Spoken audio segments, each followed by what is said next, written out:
Buenas noches. Hace tiempo que quería hacer una charla, como fuere, sobre este tema, que creo urgente, necesario, ¿no? O cada vez más urgente. Bueno, algo he adelantado en una ya muy viejo artículo mío sobre el cine de terror y lo fantástico, artículo que ahora figura en la recopilación Espíritu de Simetría. Ahí, cuando finalmente lo llevamos a recopilar o unir en un volumen, ahí sí puse una nota a pie de página, que no había puesto en su momento en la revista, de cuyo nombre no quiero acordarme, donde publicaba originariamente esto. Al hacer la recopilación y curarla, en el mejor sentido, en el auténtico sentido, ahí sí agregué una nota a pie de página en el ensayo titulado El Carnaval del Mundo sobre una cita de un artículo de René Guénon, escrito en 1945, ¿no? En su revista, la revista que él dirigía, Estudios Tradicionales, Etudes Traditionnelles, que es sobre las fiestas carnavalescas. Creo que llegó el momento de extendernos un poco más, porque veo que aquí, imagino que también en otro lado, ha tenido cierta importancia un libro de un autor ruso, soviético, Mikhail Batkin, el cual personalmente me cae simpático por varios motivos. Primero, porque sobrevivió al Gulag y a Stalin, lo cual ya lo convierte en una especie de héroe. Y otra porque uno de sus libros, en Gulag, en el campo de concentración en Siberia, se lo fumó. Era un fumador tan grande que utilizó las páginas del manuscrito para armar los cigarrillos y fumárselo. Tal vez debería haberse fumado toda la obra, o al menos este libro, que ha provocado muchísimas confusiones, y que es la cultura popular en la Edad Media, ¿no? Referida a François Rabelais, y donde empezó no es el primero, a disparatear un poco sobre la idea del carnaval y las fiestas carnavalescas. Este artículo, que son 3 páginas, de 1945, de René Guénon, que está incluido en un tomo publicado por Eudeva, cuando Eudeva era una gran editorial, que se llama precisamente el tomo, publicado por Eudeva muchos años atrás, Símbolos fundamentales de la ciencia sagrada. Bueno, aquí, solamente con este artículo, que es hora de que lo conozcan, que es de fácil acceso, no sé si de fácil acceso intelectual o espiritual, aunque su prosa es cristalina, Guénon aclara esto, precisamente ya en el año 45, refutando posiblemente cosas derivadas de Batkin, que ha provocado un enorme, no sé si tanto, ¿no? En ciertos estudios humanísticos, digamos, ha provocado mucho daño. ¿Por qué? Porque supone que lo carnavalesco, todo ese elemento, es una forma subversiva, rebelde, de algo ya erróneamente llamado la cultura popular. Cosa que hemos explicado ya en muchos de nuestros seminarios, en videos y en libros, como precisamente El concepto del cine, Hitchcock en obra, la traducción de la melancolía, y muchísimo referido a esto, ¿no? Ya que precisamente la cultura popular es un error, porque siempre la cultura es de élite. Esto no tiene que ser entendido en el sentido tontamente contemporáneo de clase, ni siquiera en el sentido marxista, sino que es la cultura, lo que nosotros llamamos la cultura tradicional en diáspora desde el otoño de la Edad Media, que es algo superior. Siempre toda cultura es de élite. Daré un ejemplo de mimético bajo. En un piquete, en una manifestación política, aparentemente o en gran parte hecha al azar, si se fijan bien, observan bien, siempre hay alguien que está dirigiendo o indicando hasta los cantos y los grafitis que se hacen. Daré el ejemplo más bajo posible para el entendimiento de esto. Al contrario, llamar a esta cultura popular folclore es algo producto de la mentalidad liberal, positivista, de origen anglosajón, subproducto del imperialismo británico del siglo XIX. Esto lo tengo que explicar o repetir ya muchísimas veces. Al contrario, llamar cultura popular a esto es rebajarlo, es ponerlo a la medida de esos llamados espantosamente folclore, que son conceptos coloniales. Esto también sucede con, y a partir del libro desafortunado, si no algo peor, de Batkin, con lo carnavalesco. Dice Guénon: no es inútil citar aquí algunos ejemplos precisos y mencionaremos ante todo a este respecto ciertas fiestas de carácter realmente extraño que se celebraban en el medioevo. La fiesta del asno, en la cual este animal, cuyo simbolismo propiamente satánico es muy conocido en todas las tradiciones, era introducido hasta en el coro mismo de la iglesia, donde ocupaba el sitio de honor y recibía las señales de veneración más extraordinarias. Y también la fiesta de locos, la fiesta de los locos, donde el bajo clero se entregaba a las peores inconveniencias, parodiando a la vez la jerarquía eclesiástica y la liturgia misma.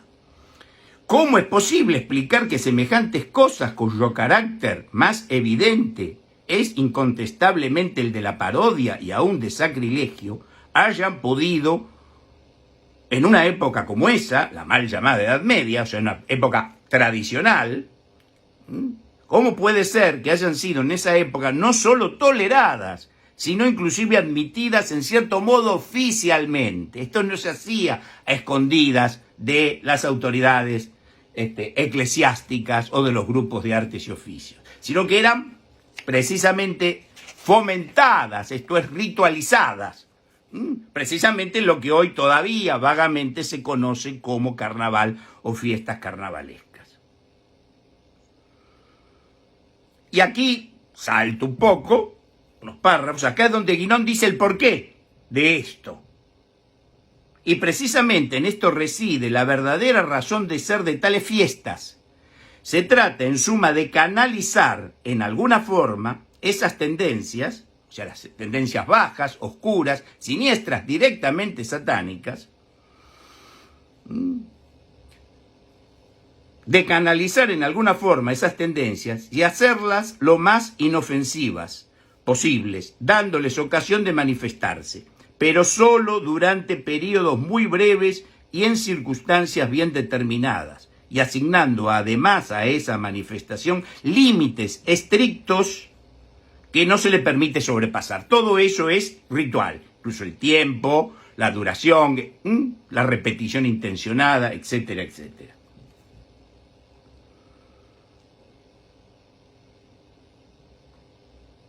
Se producen estas fiestas, entonces, solo durante algunos días, expresamente reservados a eso mismo, como regularizando todo esto. Pues por una parte, esos días están como puestos fuera del curso normal de las cosas, de modo de no ejercer sobre el curso normal de las cosas, cuando lo había, ningún influjo apreciable.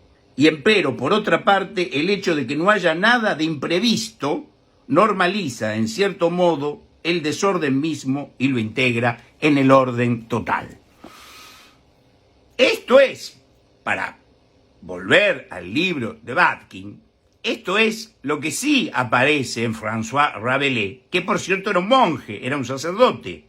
Lo que pasa es que ya Rabelais en el 400 ya comienza lo que nosotros, siguiendo a Guénon y otros autores, llamamos, por nuestra parte, la cultura tradicional en diáspora desde el otoño de la Edad Media. Esto es que ya Rabelais debe firmar esto, su Gargantúa y Pantagruel, ¿no? Firmarlo, poner un autor, volverlo forma diaspórica, entonces la novela. Es indudable que en el caso de Rabelais, ¿cuál sería la diferencia entre Rabelais y Dante, entre Gargantúa y Pantagruel y la Divina Comedia.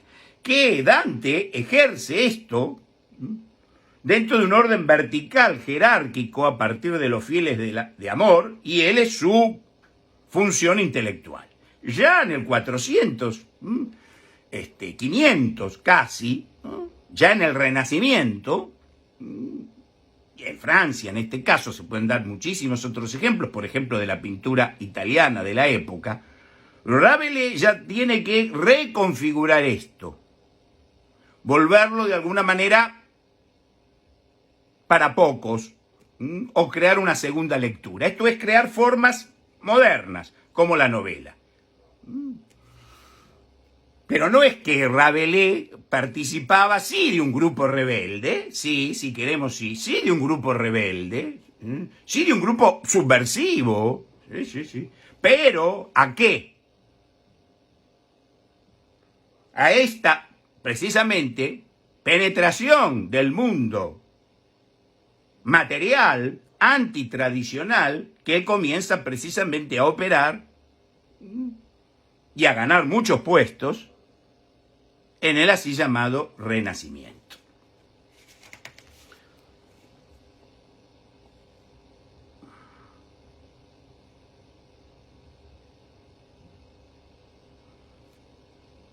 Y Guénon remata esto diciendo que ahora, escribe en el año 45, esto es ahora, recordemos también la fecha de este artículo, 1945, remata, más que nunca, diciendo eso. Así, la desaparición casi completa de esas fiestas, de la cual, si se atuviera uno las apariencias externas y a un punto de vista simplemente estético, podría caerse en tentación de felicitarse en razón del aspecto de fealdad, puesto entre comillas, que inevitablemente revisten. Esa desaparición, diríamos, constituye al contrario, cuando se va al fondo de las cosas, un síntoma poco tranquilizador. Pues atestigua que el desorden ha irrumpido en todo el curso de la existencia y se ha generalizado a tal punto que vivimos, en realidad, podría decirse, un siniestro carnaval perpetuo, permanente. El carnaval del mundo, citado por ese extraordinario poeta argentino que es Alfredo Lepera, aunque ahí la excusa poética, el correlato objetivo, es un momento pasional, melodramático, pero también funciona allí esta continuidad de la cultura tradicional en diáspora de la Edad Media. Así, esto debería dedicarle más tiempo, y mucho, aunque quien quiera revisarlo o extenderse, cosa que aquí no puedo hacer, para no abrumar, además, puede ver los capítulos correspondientes a esto, a este tema, o a estos temas, tanto en la traducción de la melancolía, en el concepto de cine, en La Pasión Manda y en el esperemos próximo a ser editado Dominio Eminente. Esto es cultura tradicional en diáspora desde la Edad Media. Esto es, en su origen y por mucho tiempo, estas fiestas carnavalescas, esta puesta del mundo al revés, estaba organizado verticalmente. No era una salida rebelde, caótica y anárquica. Como todo en la mal llamada Edad Media, estaba organizado verticalmente. Luego, a partir del otoño de la Edad Media y la consiguiente diáspora de la tradición y de la cultura tradicional, tuvo que acondicionarse, uno de cuyos acondicionamientos tempranos es la obra de François Rabelais. Y nosotros sostenemos, por nuestra parte, que lo fantástico o cierta literatura fantástica y la así llamado clase B, el film de clase B, al cual en gran parte dedicamos el trabajo de Dominio Eminente, es la última Thule, la meta, la tierra prometida, final, de esta cultura tradicional en diáspora desde el otoño de la Edad Media. Así que pueden ver, por ejemplo, tanto en Hitchcock en obra como en la traducción de La melancolía, la extensión de estos temas y de estos conceptos. Muy, muy, muy importantes, porque el libro de Batkin, repito, una persona que por otro lado me cae simpática, ya he dicho por qué, ha creado, como tantos, ¿no? Pero el de Batkin particularmente, porque hasta pienso que puede haber tenido una intención diestra, puede haber tenido, ¿no? Sin embargo, y sigue provocando un enorme daño. Obviamente para quien pueda entender estas cosas, y más aún, quien quiera entenderlas. Así como hemos dedicado, ahora que recuerdo, ya que Guénon también lo menciona, el uso de las máscaras, al cual hemos dedicado, en un diálogo con mi amigo, mi querido amigo Diego Ábalos, un podcast, como se dice, bastante extenso, que pueden ver en YouTube, en mi canal de YouTube o en YouTube en general, ustedes saben esto más que yo, ¿no? Un larguísimo podcast, un diálogo con Diego Ábalos sobre el tema de las máscaras, que hace pendant, como diría la lengua originaria de Guénon, con el tema de las fiestas carnavalescas y lo carnavalesco en general. Espero haber sido más que nunca, claro. Desde luego, pueden escribirme por los canales habituales, y llegado el caso, ¿por qué no? Podría extenderme cuando la salida, si Dios quiere, muy próxima de Dominio Eminente, mediante algunos diálogos a partir o alrededor de lo que tratamos por escrito en Dominio Eminente, una vez que ya el libro esté en circulación. Bueno, muchas gracias. Nos vemos pronto. Hasta mañana, hasta pasado, si Dios quiere. Buenas noches.